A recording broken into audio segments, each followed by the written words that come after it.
할렐루야. 주님 이름으로 환영하고 축복합니다. 예수안성교회 이용진 목사입니다. 하나님의 사랑하심과 자비하심이 여러분들의 삶에 넘치기를 간절히 소망합니다. 요한계시록 6번째 시간 여러분과 함께 하게 되어서 너무나 기쁘고 감사하게 생각합니다. 요한계시록 1장은 무엇을 말씀하고 있습니까? 하나님은 누구신가? 예수는 누구인가? 하나님은 심판주로 이 땅에 예수 그리스도를 보내실 것이다. 그래서 사도 요한은 그 모든 메시지를 이 땅에 전해야 된다. 특별히 소아시아 7교회에 전해야 된다 하는 내용을 담고 있어요. 2장, 3장에는 어떤 내용이 있습니까? 소아시아 7교회에게 주시는 말씀이 있습니다. 특별히 저는 필라델비아 교회와 라오디게아 교회를 들어서 하나님의 사랑과 선택과 그 심판의 어미하심을 설명하였습니다. 가장 낮고 가장 작은 교회인 필라델비아 교회는 칭찬을 받고 내 말씀을 지키고 내 말을 지키고 내 이름을 배반하지 않았다는 그 칭찬을 받았고, 가장 크고 가장 아름다웠던 교회, 가장 부유한 교회였던 라오디게아 교회는 책망을 받게 되었습니다. 예수 그리스도를 그 마음의 구주로 주인으로 영접하지 않고 그들이 주인 되어서 그 떵떵거리며 그것을 누리며 살고 있었죠. 한국의 많은 교회도 이러한 모습을 갖고 있지 않습니까? 그래서 사도 요한은 회개를 촉구합니다. 회개해야 됩니다. 이기는 자는 저 천국에 들어갈 것이지만 지는 자, 회개하지 않는 자, 여전히 내가 주인 되어 살아가는 자, 내 삶을 누리며 사는 자, 그 사람은 영원한 지옥에 떨어지게 될 것입니다. 그리고 사장에 뭐가 등장합니까? 참된 예배가 무엇인지 등장합니다. 아름다운 예배, 거룩한 예배, 하나님을 주인 삼는 예배, 주님께 영광 돌리며 감사 찬송하는 예배, 불평과 불만하며 자기를 주인 삼는 예배가 아니라 하나님을 주인 삼고 하나님께 영광 돌리며 감사하며 찬송하며 거룩한 삶을 살아가는 그러한 예배를 설명하고 있어요. 요한계시록 5장에는 무엇이 나옵니까? 이제 두루마리를 떼는 얘기가 나옵니다. 두루마리를 떼면 어떻게 됩니까? 뗄 수가 없죠. 누가 뗄 수가 있습니까? 유일중보자 예수 그리스도만 그 두루마리를 열 수가 있습니다. 그 두루마리에는 성도의 행실이 기록되어 있습니다. 예수 그리스도의 보혈로 그 행실을 덮어야만 그 두루마리를 열 수가 있어요. 예수 그리스도 없이 아무나 그 두루마리를 연다면 심판을 면치 못하게 될 것입니다. 왜냐하면 회개하지 않았기 때문에 그렇습니다. 회개할 필요가 있는 자들이기 때문에, 그러한 교회이기 때문에 그렇죠. 그래서 회개하지 않은 자들을 위해서 이제 심판과 시련이 예고됩니다. 6장부터 이제 심판이 시작됩니다. 누가 등장합니까? 7인을 가진 천사들이 등장합니다. 7인의 재앙이 등장합니다. 바로 6장이 7인의 재앙을 설명하고 있어요. 근데 그 재앙으로 끝나는 게 아닙니다. 하나님은 예수 그리스도를 붙들고 그 안에 있는 자들을 지켜주실 것입니다. 그래서 7장에는 14만 4천 명이 등장합니다. 14만 4천이 누구입니까?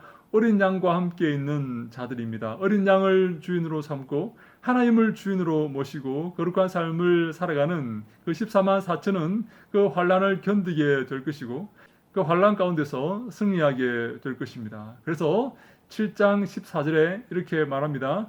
내가 말하기를 내 주여 당신이 아시나이다 하니 그가 나에게 이르되 이는 큰 환란에서 나오는 자들인데 어린 양의 피에 그 옷을 씻어 희게 하였느니라. 옷을 씻어 희게 하였다. 흰 옷이라는 개념은 신약에서 바른 행실, 옳은 행실을 의미합니다. 바로 예수 그리스도의 그 피로 행실을 씻은 사람, 회개한 사람들, 이 사람들이 큰 환란에서 나올 것이다. 큰 환란을 견디며 큰 환란을 통과해서 나올 것이다. 그래서 이 사람들이 바로 14만 4천 명이 될 것이다. 회개하지 않으면 큰 환란을 통과할 수가 없어요. 큰 환란에서 마귀와 함께 멸망당하게 될 것입니다. 이 땅 사람들과 함께 멸망당하게 될 것입니다. 이제 그 심판이 전 세계로 확대가 됩니다. 교회만 내리는 심판이 아니라 환란이 아니라 그 환란이 전 세계로 확대가 됩니다. 이 환란 가운데서 믿음을 지키고 회개하는 성도들은 이제 이 환란을 통과하게 되어서 주님 품에 안기게 될 것입니다. 7장 17절에 이는 보좌 가운데에 계신 어린 양이 그들의 목자가 되사 생명수 샘으로 인도하시고 하나님께서 그들의 눈에서 모든 눈물을 씻어 주실 것입니다.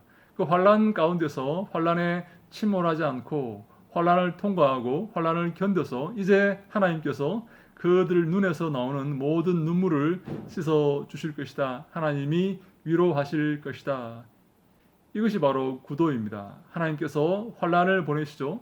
회개하지 않았기 때문에 환란을 보내십니다. 그 환란을 통과하게 될 것입니다. 어린 양과 함께 있는 자들은 그 환란을 통과하여서 그 눈에서 눈물이 씻겨지게 될 것이고 하나님의 칭찬을 받게 될 것이며 회개하게 될 것이지만 하나님의 택함을 받지 못한 자들은 그 환란 가운데서 침몰하게 될 것입니다. 근데 이 환란은 이제 2번 더 남았습니다.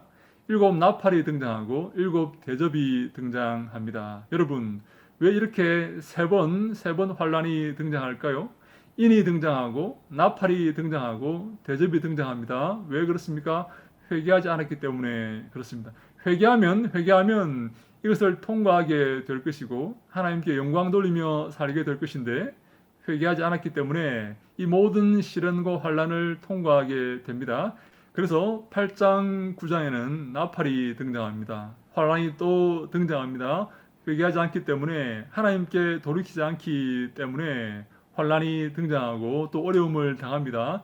그런데 10장에 작은 책이 등장하는데 요한은 이제 이 환란의 내용을 전 세계로 확대해서 선포합니다. 10장 11절에 이런 내용이 나옵니다. 그가 내게 말하기를 내가 많은 백성과 나라와 방언과 임금에게 다시 예언하여야 하리라 하더라. 이제 그 예언이 환란의 그 예언이 교회를 벗어나서 교회를 넘어서 전 세계로 확대가 됩니다. 여러분, 이것은 무엇을 말합니까? 교회가 전 세계 대표라는 말입니다. 교회가 회개하지 않으면 이 환란이 전 세계로 확대가 됩니다. 교회가 잘못하면 이 죄와 이 벌이 전 세계로 확대가 됩니다. 교회는 세상의 대표입니다. 뽑힘받은 사람이죠. 부름받은 사람이죠. 에클레시아죠. 교회는 주님 앞에 세상의 대표로 서 있습니다. 바른 삶을 산다면 이 땅이 복받게 될 것이고 우리가 바르지 못한 삶을 산다면 이 땅은 함께 저주받게 될 것입니다. 그래서 모든 피조물들은 하나님의 아들들이 등장하기를 고대하고 있다. 그렇게 말씀하지 않습니까? 우리가 어떠한 삶을 살아야 되겠습니까? 회개하고 거룩하고 정화된 삶을 살아야 됩니다. 우리가 그러한 삶을 살지 못하면 하나님의 그 진노의 선포가 전 세계로 확대가 되고 그 심판이 전 세계로 확대가 되며 그 환란과 징벌이 전 세계로 확대가 됩니다. 어떤 삶을 살아야 됩니까? 회개하고 거룩한 삶을 살아야 됩니다. 이것은 비단 당시의 소아시아 7교회 그리고 당시를 살았던 사람들에게만 주어진 말씀이 아니에요. 오늘을 사는 우리에게도 동일하게 주어진 말씀입니다. 우리도 그러한 삶을 살아야 됩니다. 내가 구원을 받았다고 내 구원 열차에서 이탈하지 않는다고 뛰어내릴 수 없다고 그 구원이 취소가 될 수 없다고 내 마음대로 사는 사람들이 있습니다. 방종하는 사람들이 있어요. 그렇지 않습니다. 하나님은 우리에게 거룩을 요구하십니다. 물론 그 거룩은 하나님이 함께 하시는 거룩이고 하나님이 인도하시는 거룩입니다. 여러분 그 거룩을 사모하십니까? 진심 두렵고 떨리는 마음으로 그 구원을 이루기 위해서 애쓰고 노력하고 계십니까? 주님이 바로 그것을 원하십니다. 요한계시록은 바로 그 거룩의 요청입니다. 그 정화의 요청입니다. 그 환난과 시험은 바로 교회를 거룩하게 하고 세상을 거룩하게 하려는 하나님의 사랑의 표현입니다. 그 사랑의 표현 앞에 우리가 겸허한 마음으로 순종하고 하나님의 말씀을 듣고 회개하고 그 앞에 거룩하게 살 때 주님은 기뻐하셔서 우리를 14만 4천으로 인정하시고 저 새하늘과 새 땅으로 이끌어 주실 것입니다. 사랑하는 여러분, 남은 인생 주 앞에 거룩하고 흠이 없고 아름다운 모습으로 살아서 주님께 칭찬받고 주님께 영광 돌리시기를 예수님 이름으로 간절히 축원합니다. 할렐루야. 샬롬.